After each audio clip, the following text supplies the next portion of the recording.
So what's today's all about? You seen that thumbnail. We're going to show you how to stay away from getting those tickets or even possibly going to jail.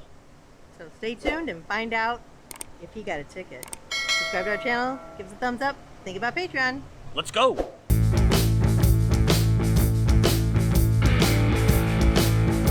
So here we are. We're down here at the police station, and we just got a ride in the squad car over here. So we're going to go in here and talk to the chief and find out what the heck is going on with Sturgis here. And to try to keep you out of trouble so you can come down to Sturgis, have a great time, and have fun. That's right. So let's go talk to the chief. Jody Vandewater, Chief of Police for the Sturgis Police Department. Top 5 tickets that normally are given out during the rally. Good question. Top 5 tickets, probably number 1 is parking.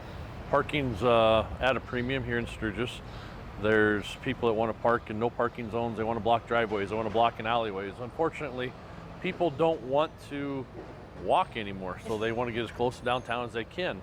And they're parking either their cars in motorcycle only parking, or they're parking handicap when they don't have a placard, or like I said, they're blocking driveways. Wherever they can find a spot, they're parking.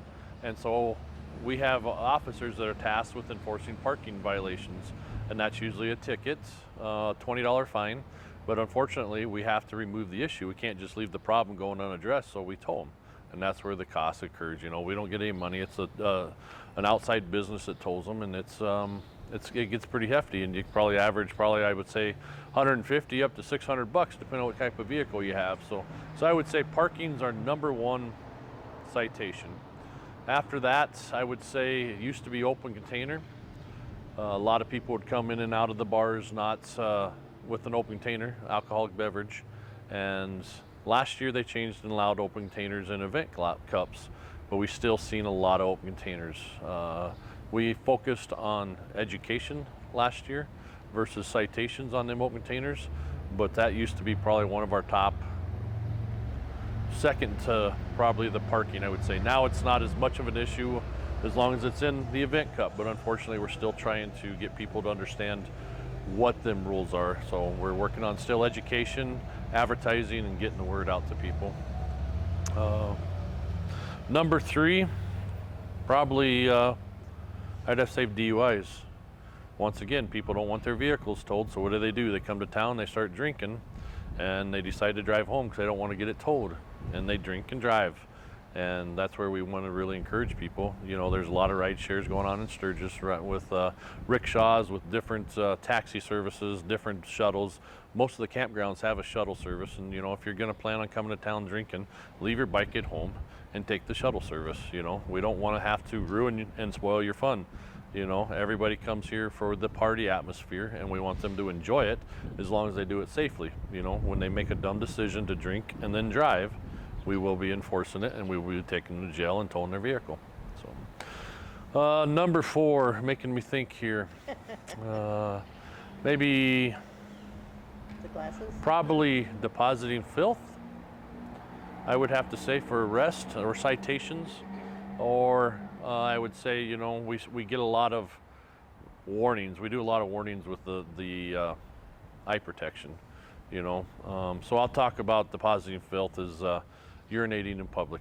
We have people that they are consuming alcohol, and sometimes they make very poor choices and go behind the porta potty and use it instead of going inside of it, or waiting for 2 minutes for the person inside of it to get done.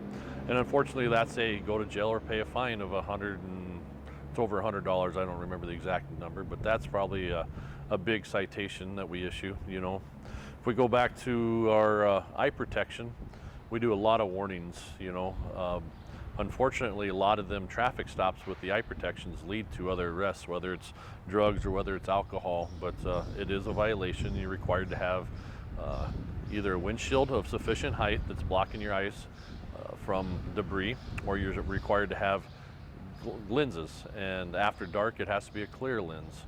So some people decide they think they can get away without wearing glasses, or they decide to wear their dark lenses after drinking at nights, and it's just a lack of common sense there sometimes, and unfortunately they make bad decisions, and we're there to enforce the state laws. So On that one there, you can do yellow lenses at night, right? yes, you can. Okay. Clear or yellow lenses.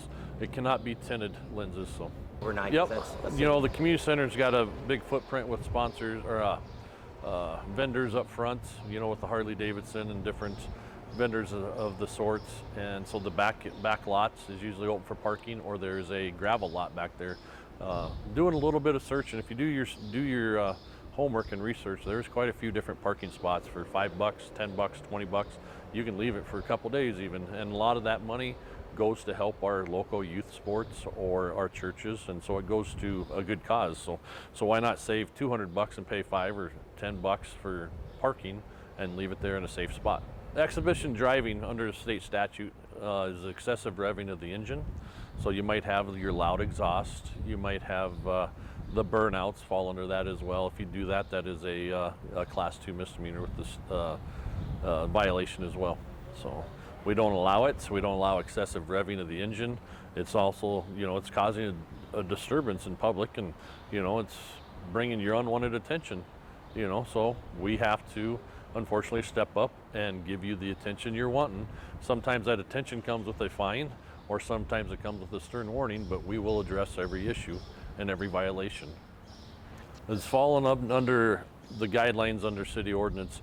As long as they have an opaque covering over their nipples or their areolas, females can go around with topless. So you'll see a lot of them coming in with paintings, body paints. You'll see a lot of them come in with something as simple as a Band-Aid. To each their own, you know, and that goes for the males as well. We do have some males that like to come in with a little bit of nothing as well to get that attention, you know. Dakota. South Dakota does not have a helmet law unless you're under the age of 18. If you're under the age of 18, then you have to wear a helmet, but anybody 18 and above, they don't have to wear a helmet.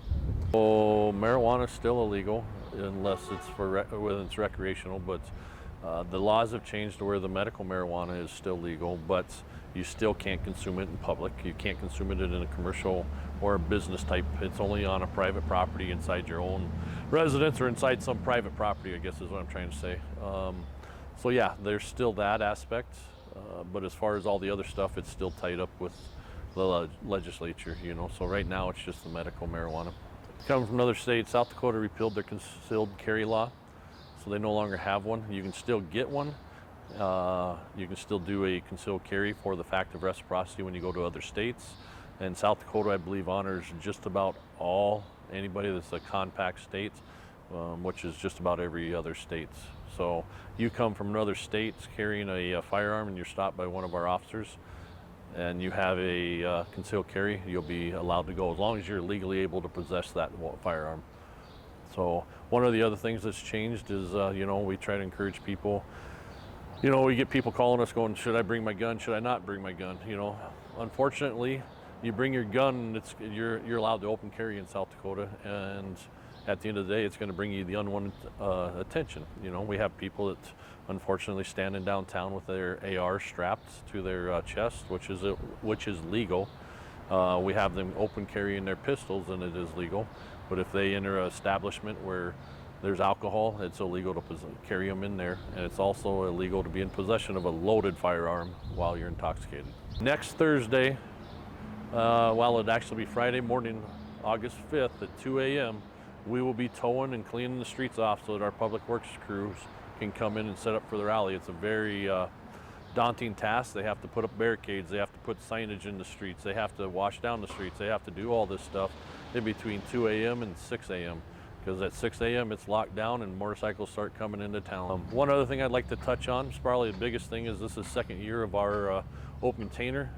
As long as it's a beer and wine, you're allowed to walk around town and enjoy the adult beverages as long as it's in the event cup. And that event cup could have been purchased last year. You know, they're selling event cups at the local establishments. As long as it's in the event cup and it's a wine and beer only.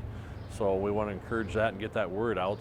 You know, last year we had a lot of problems with people coming out with the containers, with mixed drinks, you name it. So we want to try to educate people a little better this year. We're hoping the city does a little better job signing this, and there may be a lot more enforcement action. So if you're coming to the rally, make sure if you are going to have an open container, walking around checking in all the vendors, make sure you have an event cup and it's beer or wine based only. You know, we want to welcome everybody to the 82nd Annual Sturgis Motorcycle Rally. We want to encourage everybody to come here and have a good time.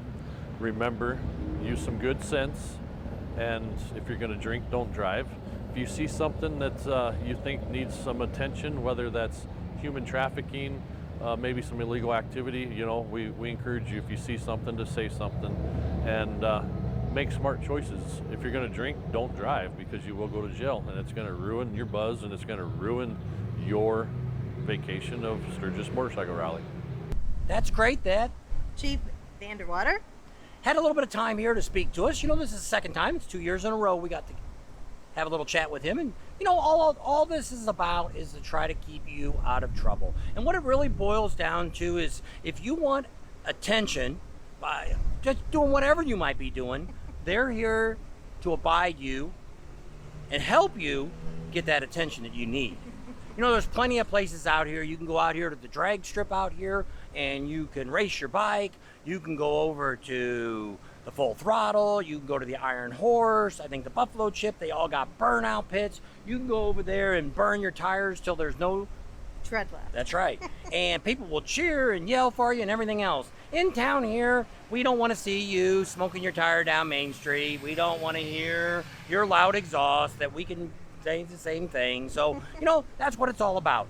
Let's have a great time here. Remember the neighborhoods here. People do live in these neighborhoods. That's right. You know, be considerate of them if you're driving through at 2 or 3 o'clock in the morning, that you're not going to be waking them up.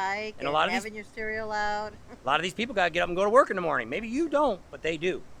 We hope you enjoyed the video and got a lot out of this information. Chief's a really good guy. He just wants everybody to come out, have a good time, be safe, use good common sense, don't drink and drive. Subscribe to our channel if you haven't already. Share us with your family and friends. Think about Patreon. Give us a big thumbs up. Ring that bell for notifications. And we'll see you on the next video. See you real soon. Don't know. Might be another one today coming out. Stay tuned.